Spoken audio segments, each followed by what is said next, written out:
Arterial supply upper part जो होता है, अपर थोरेसिक अपर सर्वाइकल पार्ट जो होता है इसोफेगस का, यहाँ पे जो आर्टरी सप्लाई करती है वो कौन सी आती है आपकी? इंफीरियर थायराइड आर्टरी आती है। सेम मिडल थर्ड में जो हमारा थोरेसिक पार्ट होता है इसोफेगस का, इसको जो आर्टरी सप्लाई करती है, यहाँ तक जो ब्लड सर्कुलेट ब्लड पहुंचाता है वो कौन पहुंचाता है? इस ऑर्गन और टिश्यू तक आपका थोरेसिक एरोटा पहुंचाता है। और लोअर थर्ड जो होती है हमारी, यानी कि एब्डोमिनल पार्ट जो होता है इसोफेगस का, वहां पे जो नर्व सप्लाई जा रही है, आर्टीरियल सप्लाई जा रही है, वो कौन सी है आपकी? Left gastric artery. यानी कि तीनों पार्ट्स में अलग अलग आर्टरी जो है वो सप्लाई करती है ब्लड। तो आप डायग्राम में तीनों को आइडेंटिफाई कर सकते हैं। डायग्राम में शो हो रखा है oesophageal inferior thyroid artery, esophageal branch of thoracic aorta and esophageal branch of left gastric artery. Then venous drainage, venous drainage मैंने तुम्हें समझाया। venous drainage का काम क्या है कि बॉडी में जितनी भी वेन्स होती हैं वो क्या करती हैं? पर्टिकुलर टिश्यू या पर्टिकुलर ऑर्गन से डीऑक्सीजनेटेड ब्लड लेके आती हैं और उनको वापस कहाँ भेजती है? हार्ट में भेजती है। तो सर अगर इसोफेगस की हम बात करें और इसोफेगस के पार्ट के ऑर्गन में या वहां के जो नियरेस्ट टिश्यूज है, जैसे अपर सर्वाइकल पार्ट है, तो वहां पे जो भी वेनेस ड्रेनेज होगा, वहां से जो भी डीऑक्सीजनेटेड ब्लड आएगा वो कौन कैरी कर रहा है? आपका इंफीरियर थायराइड वेन कर रही है, और वही वेन आपका क्या पहुंचाएगी? पूरा वेन डीऑक्सीजनेटेड ब्लड कलेक्ट करके आपका हार्ट तक पहुंचाती है। सेम मिडल थर्ड आपका कौन करता है? Azygos when. थोरेसिक रीजन में कौन है? Azygos when. और आपका लोअर थर्ड जो एब्डोमिनल पार्ट होता है उसमें लेफ्ट गैस्ट्रिक वेन जो होती है वो ड्रेन करती है ब्लड। और जो ये लेफ्ट गैस्ट्रिक वेन होती है ये आपकी एक ब्रांच होती है जो आपकी पोर्टल वेन में से निकल के आती है, जो lower third of the oesophagus से वेन ब्लड कलेक्ट करती है डीऑक्सीजनेटेड और उसको वापस हार्ट में पहुंचाती है। तो आप यहाँ पे एग्जैक्ट लोकेशन देख सकते हो इंफीरियर थायराइड वेन का, एजाइगस वेन का and your left gastric vein. Then आता है लिम्फ ड्रेनेज। लिम्फ मैंने तो बताया था तुम्हें, लिम्फ मतलब फ्लूइड। बॉडी का काम फ्लूइड में क्या होता है कि जो भी वेस्ट प्रोडक्ट बॉडी में जमा हो रहे हैं या जो टॉक्सिन्स जमा होते हैं वो इस फ्लूइड के थ्रू रिमूव होते रहते हैं। इसीलिए हमारी बॉडी में क्या है? फ्लूइड कंटिन्यूस फ्लो होता रहता है, ताकि हमारी बॉडी में वेस्ट प्रोडक्ट जमा ना हो, टॉक्सिन्स जमा ना हो। तो बॉडी को क्लीन करने के लिए लिम्फ ड्रेनेज होना जरूरी है। तो ऐसे ही अपर थर्ड पार्ट जो होता है, सर्वाइकल पार्ट जो होता है इसोफेगस का, उसमें जितना भी लिम्फ होता है, जितना भी फ्लूइड होता है, वो कहाँ जाके ड्रेन होता है आपका? अल्टीमेटली डीप सर्वाइकल नोड्स में। यानी कि जो पीछे सर्वाइकल वर्टिब्रास के पास जो नोड्स प्रेजेंट होते हैं, सर्वाइकल नोड्स, उसमें जाके वो फ्लूइड जो है इकट्ठा हो जाता है। Then middle third thoracic part का जितना भी ड्रेन होगा इसोफेगस का फ्लूइड का, वो कहाँ जाके ड्रेन होगा? आपका सुपीरियर और इंफीरियर मीडिया स्टैंडल नोड्स के अंदर होगा। आप डायग्राम में देख सकते हो, ये जो आपको दिखाई दे रहे हैं ब्राउनिश कलर के structures, these are the lymph nodes. कि हमारे बॉडी में इस एरिया का जितना भी लिम्फ होगा वो कलेक्ट होके कहाँ जाके जाएगा? अल्टीमेटली इन नोड्स के अंदर चला जाता है वो। ऐसे ही लोअर पार्ट में जो लोअर एंड होता है हमारा, एब्डोमेन का जो पार्ट होता है इसोफेगस का, वहां पे जितना भी फ्लूइड आएगा वो कलेक्ट होके कहाँ पे ड्रेन हो रहा है? सीलियक नोड के अंदर हो रहा है। अब आता है हमारे पास नर्व सप्लाई। नर्व सप्लाई देखो, ऑटोनॉमिक नर्वस सिस्टम होता है। ऑटोनॉमिक नर्वस सिस्टम को हमने दो में डिवाइड किया, सिंपैथेटिक सिस्टम और पैरासिम्पैथेटिक सिस्टम। इसी सिस्टम में से जो नर्व फाइबर्स निकलती, सिंपैथेटिक नर्व फाइबर्स और पैरासिम्पैथेटिक नर्व फाइबर्स। अब जो ये सिंपैथेटिक नर्व फाइबर्स होते हैं या जो सिंपैथेटिक सिस्टम होता है, इसका काम क्या होता है कि बॉडी, जब भी हमारी बॉडी में कोई इन्फेक्शन होता है या हमारी किसी ऑर्गन को इन्फेक्टेड हो रखा है या उसमें कोई इंजरी हो रखा है, उस टाइम पे उस ऑर्गन का जो रेस्पॉन्स होता है उसको बढ़ाने के लिए, फाइट करने के लिए हमारी बॉडी के साथ, ताकि उसकी रिकवरी हो सके या वहां पे जो भी वेस्ट प्रोडक्ट्स है, टॉक्सिन्स है, वो रिलीज हो सके। वो सेंसेशन जो आता है वो किसके थ्रू आता है, हमारा पैरा सिंपैथेटिक के थ्रू आता है। सिंपैथेटिक में क्या होता है आपका,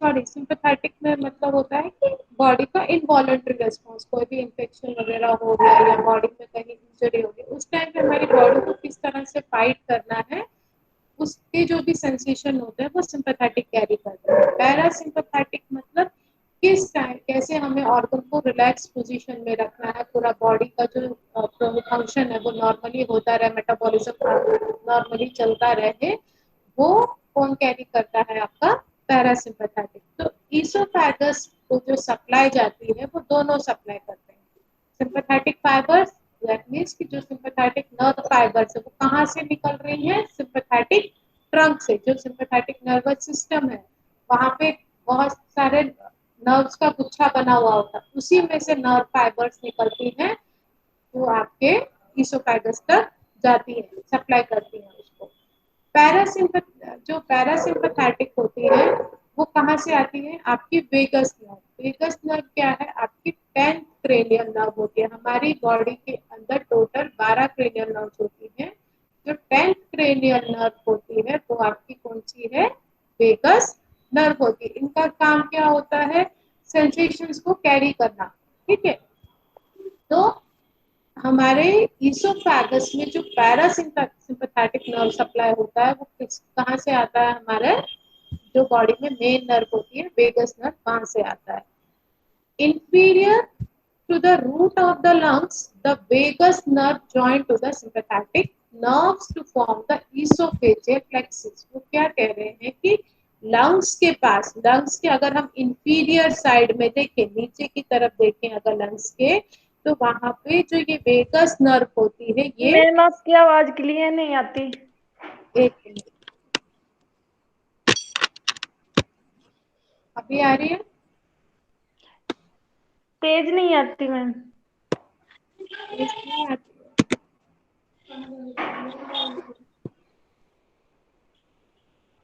अभी आ रही है, आ रही है।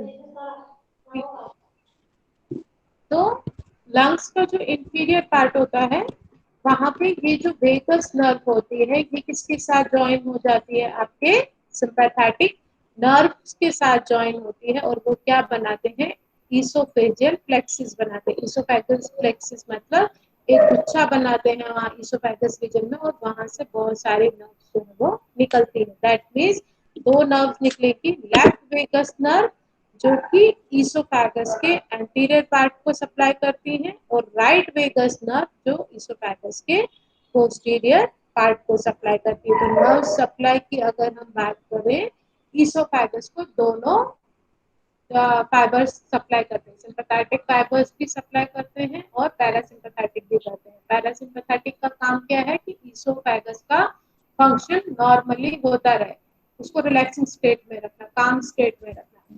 लेकिन सिंपैथेटिक का काम क्या है कि ईसोफेगस में मान के चलो ऑब्स्ट्रक्शन आ गया, कोई फूड पार्टिकल फंस गया, या प्रॉपरली ब्रीथिंग नहीं हो पा रही है, या कुछ भी प्रॉब्लम आ रहा है, कोई डिजीज हो रखी है इसोफेगस में, तो उस टाइम पे उसको फाइट करने के लिए, उस ऑर्गन को फाइट करने के लिए कौन से फाइबर्स की जरूरत पड़ती है, हमारे को सिंपैथेटिक फाइबर्स की जरूरत पड़ती है। क्लियर हो गया इतना ये चीज? Hello, yes ma'am. Yes ma'am. ठीक है। किसी को कुछ पूछना है यहाँ तक आप पूछ सकते हो।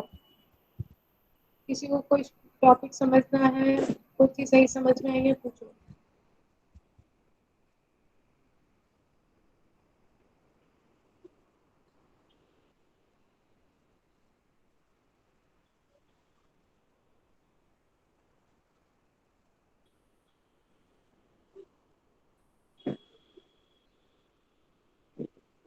अब देखो, ये तो हो गया इसोफेगस की बात।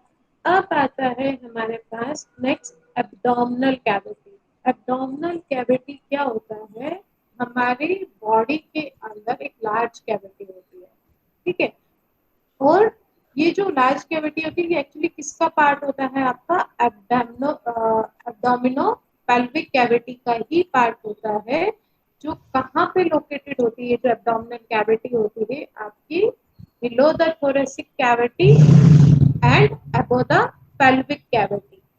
हम बेसिकली क्या करते हैं? एब्डोमिनल कैविटी को हम 9 कंपार्टमेंट में डिवाइड करते हैं। आप जैसे ये डायग्राम देख रहे हो, इसमें आपको हॉरिजॉन्टल और वर्टिकल लाइंस दिख रही हैं। दो वर्टिकल लाइंस होती हैं, ये ऊपर से जो आ रही हैं, ये दो वर्टिकल लाइंस हैं, और बीच में जो दो हैं वो आपकी हॉरिजॉन्टल लाइंस हैं, ठीक है।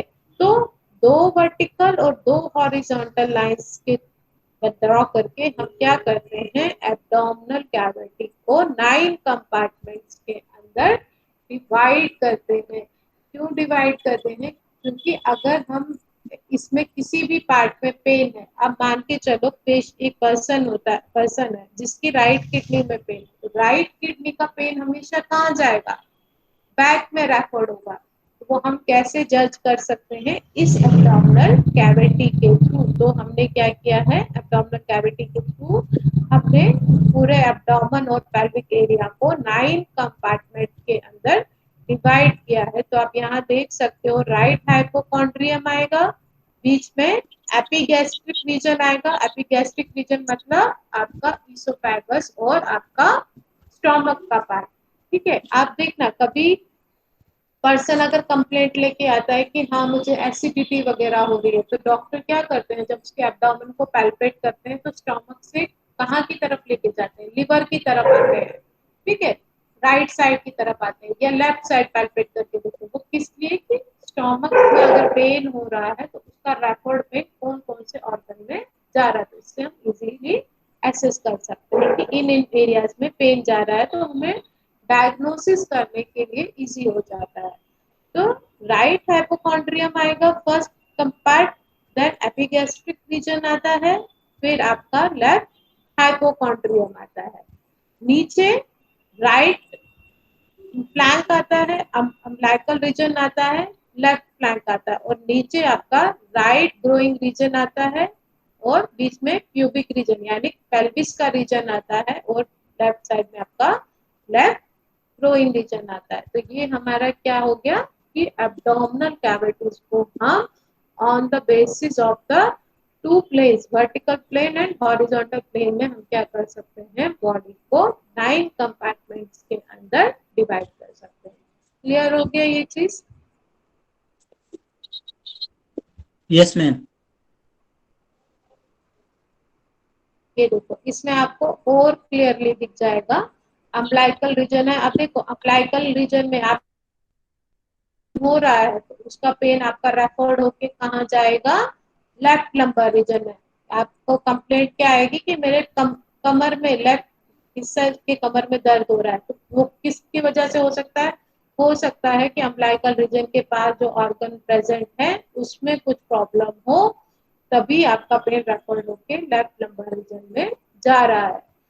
दूसरा क्या हो सकता है कि लेफ्ट लंबर रीजन में दूसरा प्रॉब्लम बैक पेन की वजह से भी हो सकता है कि मसल वीक है या डिस्क हो रखी है, एक हड्डी दूसरी हड्डी के ऊपर खिसक गई है रीढ़ की, तो वो अलग वो भी आ जाता है। तो हम दोनों को जज कर सकते हैं। अम्बिलिकल रीजन में भी हम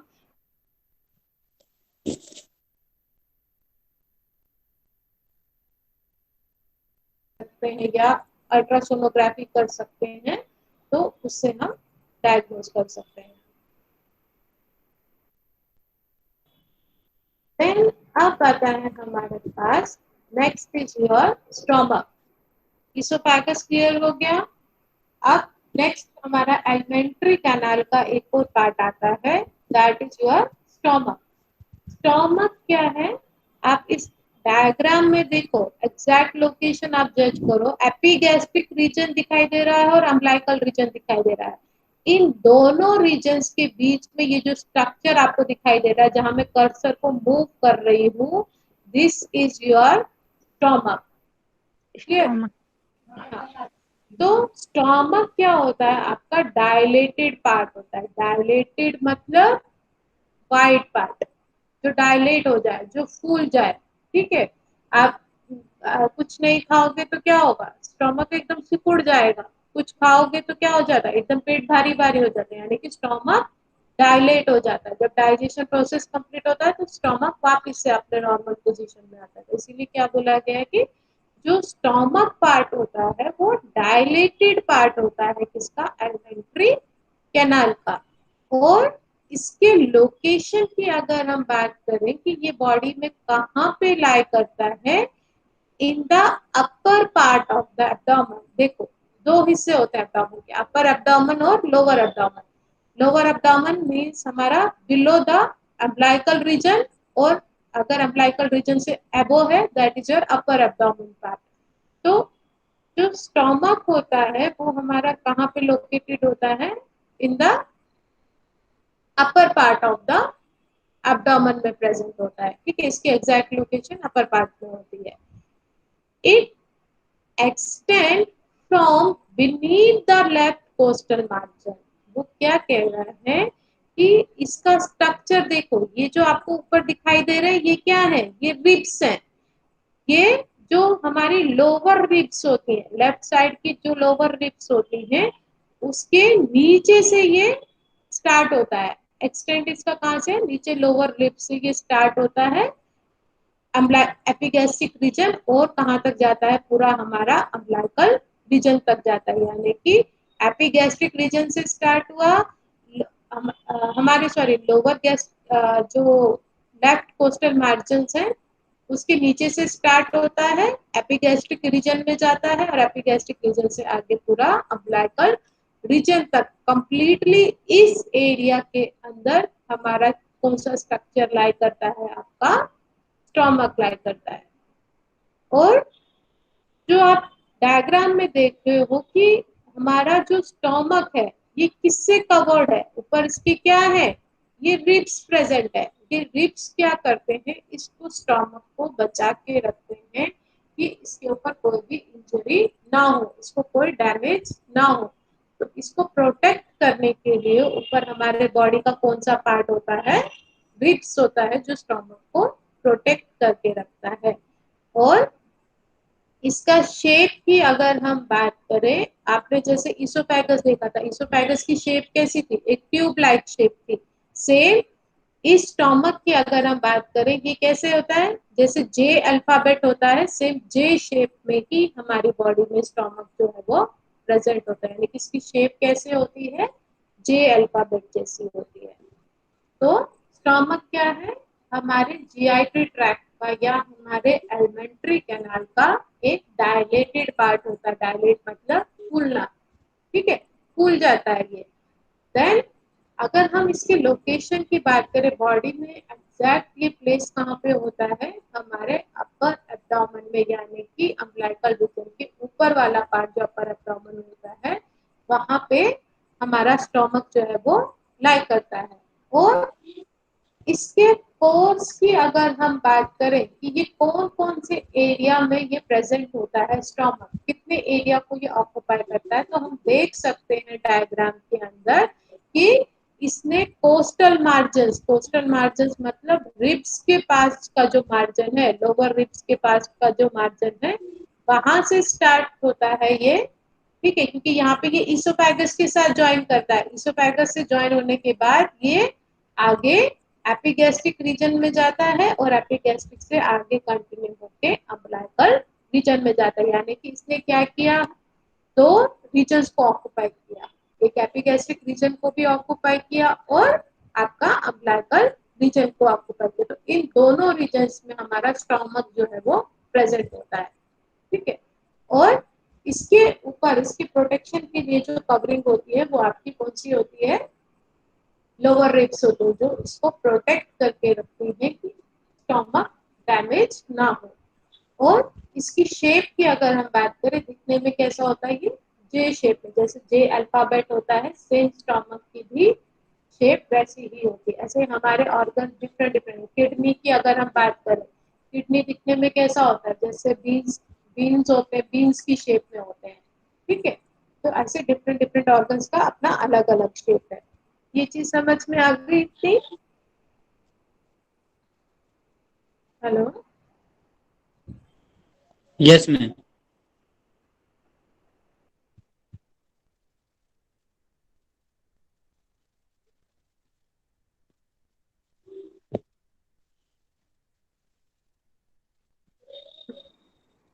अब आता है पार्ट्स। हर एक ऑर्गन जो भी हमारी बॉडी में है उसके क्या है, डिफरेंट डिफरेंट पार्ट्स होते हैं। जैसे इसोफेगस के 3 पार्ट्स थे, इस स्टोमक के भी क्या है, बहुत सारे पार्ट्स होते हैं जो आपको डायग्राम में दिखाई दे रहे हैं। फर्स्ट पार्ट आता है आपका ऑरिफाइस। ऑरिफाइस मतलब ओपनिंग, ठीक है। तो 2 ऑरिफाइसेस होते हैं इसमें। फर्स्ट आता है आपका cardiac orifice, this one cardiac opening. और एक और पार्ट आता है जिसको हम बोलते हैं पायलोरिक ऑरिफाइस, यहाँ पे प्रेजेंट होता है पायलोरिक ओपनिंग, क्योंकि पायलोरस आगे जाके कंटिन्यू इस साइड में होता है हमारे स्मॉल इंटेस्टाइन के साथ। तो हमारे स्टोमक में कितने ऑरिफाइसेस हो गए, 2 ऑरिफाइस, एक कार्डियक ऑरिफाइस हो गया और एक पायलोरिक ऑरिफाइस हो गया। अब स्टोमक में 2 बॉर्डर्स भी प्रेजेंट होते हैं। 2 बॉर्डर्स कौन कौन से हो गए, लेसर कर्वेचर, ये जो आपको दिखाई दे रहा है, और बाहर की तरफ से ये आपका ग्रेटर कर्वेचर, ठीक है। तो ग्रेटर कर्वेचर दिखने में कैसा है, कन्वेक्स है। लेसर कर्वेचर कनकेव है शेप में। अभी हम पार्ट वाइज इसको अलग अलग करके डिस्कस करेंगे अभी कैसे होता है। अभी इतना समझो कि 2 बॉर्डर्स होते हैं, कौन सा, लेसर कर्वेचर, एक आपका ग्रेटर कर्वेचर। और इस स्टोमक के 2 सरफेसेस होते हैं, कौन कौन सी, एंटीरियर, एंटीरियर मतलब आगे की सरफेस होती है, और स्टोमक की पीछे की सरफेस होती है, यानी कि पोस्टीरियर सरफेस। इसमें कोई मीडियल और लेटरल सरफेस नहीं होता है। बहुत सारे ऑर्गन्स ऐसे होते हैं जिसमें मीडियल और लेटरल सरफेस भी होता है, लेकिन स्टोमक के अंदर सिर्फ 2 ही सरफेसेस प्रेजेंट होती हैं, आपका एंटीरियर सरफेस और आपका पोस्टीरियर सरफेस। मीडियल और लेटरल सरफेस क्यों नहीं है इसमें, क्योंकि मीडियल साइड में इसका क्या बन रहा है, आपका बॉर्डर बन रहा है, ठीक है। और लेटरल साइड में भी आपका बॉर्डर बन रहा है, इसी वजह से इसमें मीडियल और लेटरल सरफेस नहीं प्रेजेंट होते हैं। ओनली 2 बॉर्डर्स होते हैं, lesser curvature, greater curvature, and your 2 surfaces, anterior surface front of the stomach, posterior surface is the back of the stomach. Then जो पार्ट्स अगर हम देखें इसका, स्टोमक के 3 मेन पार्ट होते हैं। पहला होता है ये फंडस। फंडस दिखने में कैसा होता है, डोम शेप्ड होता है, ओवल गोल जैसा होता है पूरा।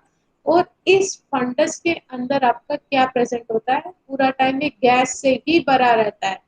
अगर हमारी बॉडी में ज्यादा HCl वगैरह स्क्रीट होना शुरू हो गया है, एसिडिटी होना शुरू होगी, वो किसकी वजह से, क्योंकि यहाँ पे गैस बहुत ज्यादा इस एरिया में जमा हो जाती है। तो ये क्या है आपका फंडस का पार्ट, फंडस है। बीच वाला पार्ट आता है, ये जो आपको लार्ज पार्ट दिखाई दे रहा है, that is your body of the stomach. Cardio.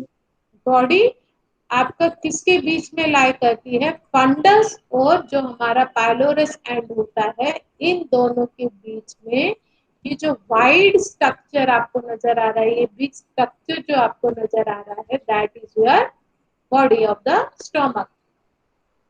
Third part आता है आपका पायलोरस पार्ट। अब जो ये पायलोरस पार्ट होता है नीचे, इसको हम क्या, इस पायलोरस को भी हमने 3 पार्ट्स में डिवाइड किया है। किस किस के अंदर, पायलोरिक एंट्रम के अंदर। अगर हम इसको डिवाइड करेंगे, इसको खोल के देखेंगे पार्ट को, पायलोरस पार्ट को, तो उसके अंदर क्या प्रेजेंट होगा, एक पायलोरिक स्फिंक्टर प्रेजेंट होगा, और आपका साइड में पायलोरिक कैनाल प्रेजेंट होगा। वो भी हम नेक्स्ट डायग्राम में देखेंगे कि एग्जैक्ट कहाँ पे स्ट्रक्चर लाइक करते हैं।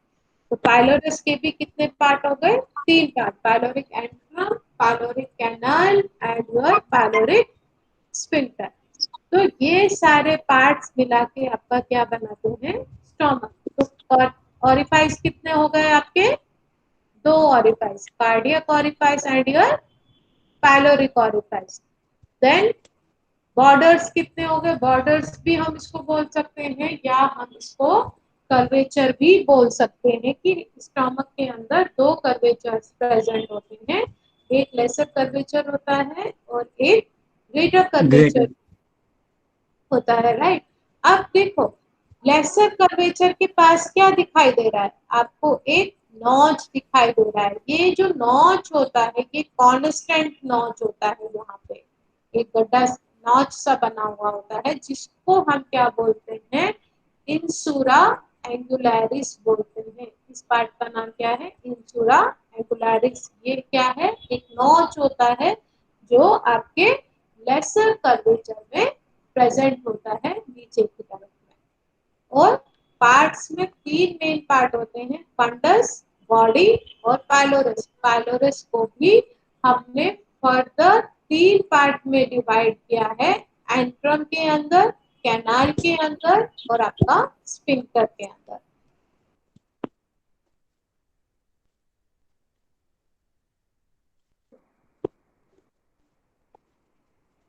यहाँ तक किसी को कोई डाउट है, पूछो।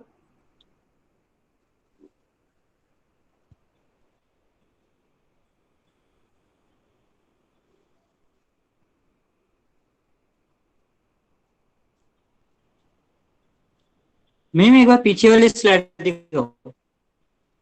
हाँ, एक बार पीछे वाली स्लाइड बैक करो।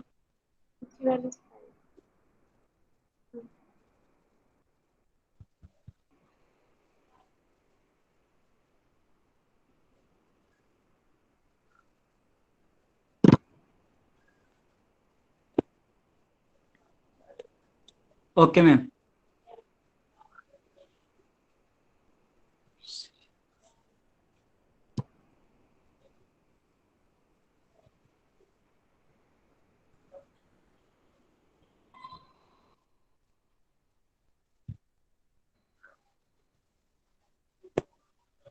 अब देखो कार्डियक ऑरिफाइस, कार्डियक ऑरिफाइस में क्या कह रहा है, क्या होता है आपका, it is the site of gastro-oesophageal sphincter. Means कि ये कौन सी साइट है, कौन सी ओपनिंग है जहाँ पे हमारा ईसोफेगस हमारे स्टोमक के साथ ज्वाइन होता है, उसको हम क्या बोलते हैं, कार्डियक ऑरिफाइस बोलते हैं। और आप देख सकते हो यहाँ पे डायग्राम में भी कि ये आपका क्या है, यहाँ पे ये जो स्ट्रक्चर है ये मसल्स है, ठीक है। तो ये किसका बना हुआ होता है, हमारा जो कार्डियक ऑरिफाइस होती है ये बहुत सारे स्मूथ मसल्स का बना हुआ होता है, जो मसल हमारे वहां पे सर्कुलर लेयर में यानी कि गोल गोल स्ट्रक्चर में जो होते गोल गोल लेयर्स में हमारे इस एरिया में प्रेजेंट होती है। तो कार्डियक ऑरिफाइस क्या है आपका, वो साइट होता है जहाँ पे गैस्ट्रो और इसोफेगस ज्वाइन होते हैं, यानी गैस्ट्रिक पार्ट है यानी कि स्टोमक का पार्ट और आपका इसोफेगस का पार्ट, तो जहाँ पे ये दोनों ज्वाइन करते हैं उसको हम कार्डियक ऑरिफाइस बोलते हैं। कार्डियक ऑरिफाइस का काम क्या होता है, गैस्ट्रोइसोफेजियल रिफ्लेक्स को प्रिवेंट करना। मीन्स कि जो भी हमारी बॉडी में एसिड रिफ्लेक्स होता है, किसी को एसिडिटी होती है या हार्ट बर्न होता है, जलन होने लगती है स्टमक के अंदर, उसको प्रिवेंट करना, इस एसिडिटी ना हो, एसिड फॉर्मेशन ज्यादा ना हो स्टमक के अंदर, उसको प्रिवेंट करने के, उसको बचाने का काम आपका कौन करता है, कार्डियक ऑरिफाइस करता है। कार्डियक ऑरिफाइस का फंक्शन क्या होता है कि प्रिवेंट द जीईआर, जीईआर का फुल फॉर्म क्या है, गैस्ट्रो इसोफेजियल रिफ्लेक्स। देन आता है फंडस।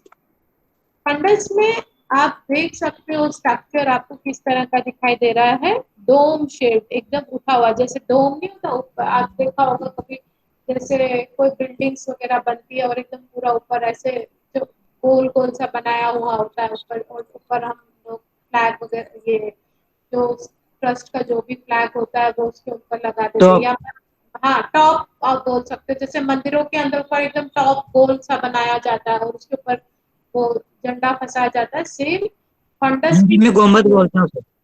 हाँ फंडस में क्या होता है, दिखने में एकदम बिल्कुल टॉप की गोल शेप में होता है, ये बिल्कुल टॉप की तरह दिखाई देता है ये।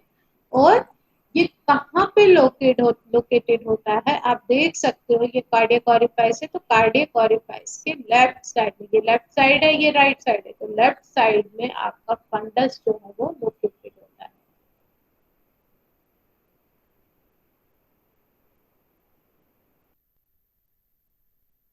गैस जो होती है वो प्रेजेंट होती है, इसी वजह से हमारा जब भी एसिडिटी वगैरह होता है तो तुरंत गैस जो होती है वो निकलना, रिलीज होना शुरू हो जाती है।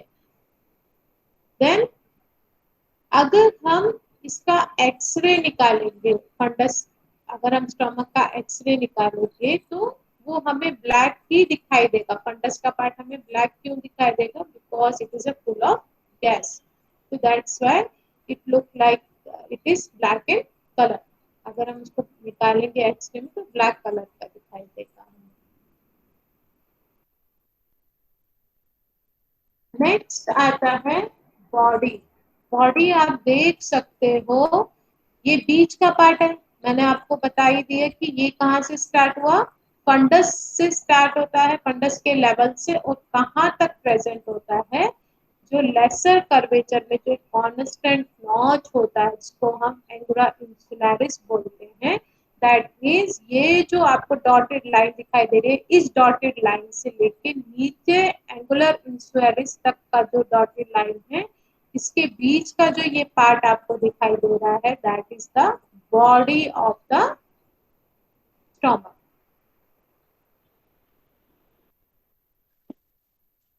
देन लेसर कर्वेचर और ग्रेटर कर्वेचर्स क्या है, आपके बॉर्डर्स होते हैं, क्योंकि ये क्या कर रहे हैं, बॉर्डर बना रहे हैं आपका, इसीलिए इनको दूसरा क्या बोला कि कर्वेचर भी है, ये बॉर्डर भी है।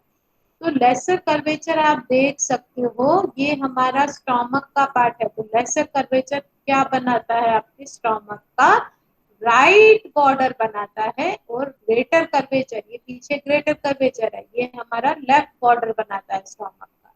क्लियर। लेसर कर्वेचर क्या करता है, राइट पार्ट बनाता है, राइट बॉर्डर स्टोमक का बनाता है। और ये लेसर कर्वेचर आप देख सकते हो कहाँ से स्टार्ट हुआ, cardiac part of the stomach, या we can say it cardiac orifice of the stomach से स्टार्ट होता है, और कहाँ तक प्रेजेंट होता है, हमारे पाइलोरस पार्ट तक प्रेजेंट होता है कंप्लीटली। इस यहाँ से स्टार्ट हुआ, नीचे नीचे आके यहाँ पे जाके पूरा एंड होता है यहाँ तक। तो कंप्लीट पाइलोरस पार्ट, कार्डियक से स्टार्ट होके पाइलोरस पार्ट तक का जो बॉर्डर होता है, right border of the stomach, वो आपका कौन बनाता है, आपका लेसर कर्वेचर बनाता है। अब आप देख सकते हो कि ये जो लेसर कर्वेचर होता है, ये ऊपर लिवर है, ये ब्राउन कलर का जो आपको पार्ट दिखाई दे रहा है, दिस इज द लिवर। अब लिवर और स्टमक के बीच में क्या होता है, एक स्ट्रक्चर प्रेजेंट होता है जो इन दोनों को जोड़ के रखता है, और उस स्ट्रक्चर को हम क्या बोलते हैं, लेसर ओमेंटम बोलते हैं। दैट मीन्स लिवर और स्टमक के बीच का जो पार्ट होगा, उन दोनों के बीच में जो अटैचमेंट होगा उसको हम क्या बोलेंगे, लेसर ओमेंटम बोलते हैं।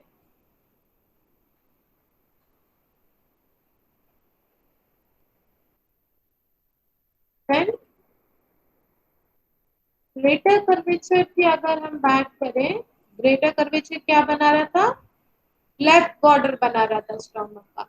तो ये भी अगेन कहाँ से स्टार्ट होता है, कार्डियक ऑरिफाइस से स्टार्ट होता है। ये लेफ्ट ग्रेटर कर्वेचर आ रहा है पीछे से, पूरा यहाँ से स्टार्ट हुआ ये ग्रेटर कर्वेचर, पूरा नीचे तक आपका पाइलोरस पार्ट तक ये प्रेजेंट होता है। तो यानी कि कार्डियक ऑरिफाइस से स्टार्ट होता है, पाइलोरस पार्ट में जाके इसका एंड होता है ग्रेटर कर्वेचर का। और इसका जो ग्रेटर कर्वेचर होता है, आप इसके पीछे देख सकते हो, यहाँ पे एक ऑर्गन प्रेजेंट होता है जिसको हम बोलते हैं स्प्लीन। तो हमारे स्टोमक का जो ग्रेटर कर्वेचर है और हमारा जो स्प्लीन है, इन दोनों के बीच में एक लिगामेंट अटैच्ड होता है, उस लिगामेंट को हम क्या बोलते हैं, गैस्ट्रोस्प्लेनिक लिगामेंट, यानी कि ये जो आपको लिगामेंट यहाँ दिखाई दे रहा है, ये क्या कर रहा है आपका greater curvature of the stomach को स्प्लीन के साथ जोड़ के रखता है। और जो ग्रेटर कर्वेचर होता है स्टमक का, उसका लोअर एंड जो होता है, लोअर पार्ट जो होता है, दिस वन, ये आपका किसके साथ अटैच्ड होता है? Transverse colon. कोलोन किसका पार्ट है? आपका लार्ज इंटेस्टाइन का पार्ट है। तो हमारा जो लोअर एंड होता है ग्रेटर कर्वेचर का, वो हमारे लार्ज इंटेस्टाइन के साथ अटैच होता है। और उन दोनों के बीच में जो अटैचमेंट होती है वो किसके थ्रू होती है? ग्रेटर ओमेंटम के थ्रू। ये जो आपको स्ट्रक्चर ब्राउनिश कलर के जो स्ट्रक्चर्स दिखाई दे रहे हैं, that is your greater omentum. Clear हो गया? Lesser curvature right border form करता है, ग्रेटर कर्वेचर लेफ्ट बॉर्डर बनाता है। लेफ्ट दोनों ही कर्वेचर कार्डियक ऑरिफाइस से स्टार्ट होते हैं, पायलोरिक ऑरिफाइस पे जाके एंड हो जाते हैं। दोनों, ग्रेटर कर्वेचर भी और लेसर कर्वेचर भी। इसके अलावा ग्रेटर कर्वेचर जो होता है वो स्प्लीन के ऑर्गन के साथ अटैच कैसे होता है? एक लिगामेंट होता है जो इन दोनों ऑर्गन्स के बीच में प्रेजेंट होता है। स्टोमक भी क्या है? विसरल ऑर्गन है। स्प्लीन भी क्या है? विसरल ऑर्गन है। तो इन दोनों ऑर्गन्स के बीच में एक लिगामेंट होता है जो इन दोनों ऑर्गन को जोड़ के रखता है। That ligament is known as gastrosplenic ligament. नाम से ये में पता लग रहा है, स्प्लेनिक मतलब स्प्लीन से रिलेटेड, गैस्ट्रो मतलब स्टोमक से रिलेटेड। तो गैस्ट्रोस्प्लेनिक लिगामेंट दोनों मिलकर क्या करते हैं? लिगामेंट क्या करते हैं? दोनों पार्ट को ज्वाइन करता है।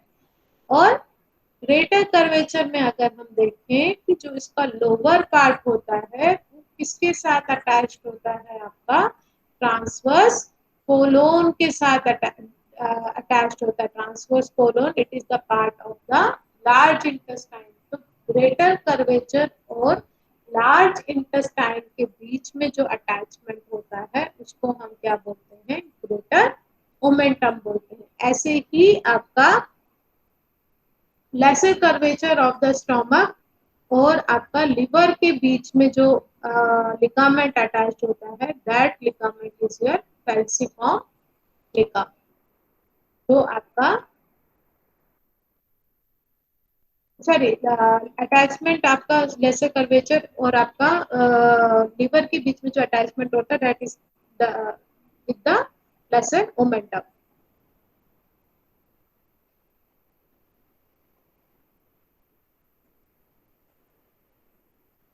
लेसर ओमेंटम अगर हम बोले, ओमेंटम मतलब it is a peritoneal layer, abdominal layer होती है जो हमारे लेसर कर्वेचर से लेके हमारे लिवर तक प्रेजेंट होती है। इसको हम लेसर ओमेंटम बोलते हैं। सेम ग्रेटर ओमेंटम भी क्या होता है? आपका एब्डोमिनल लेयर होती है और वो लेयर जो होती है हमारे lower end of the greater curvature of the stomach से लेके कहाँ तक प्रेजेंट होती है? आपके जो ट्रांसवर्स कोलोन होता है वहां तक वो अटैच होती है। बोलिए, ये चीज समझ में आ गई थी? Hello hello. Yes ma'am.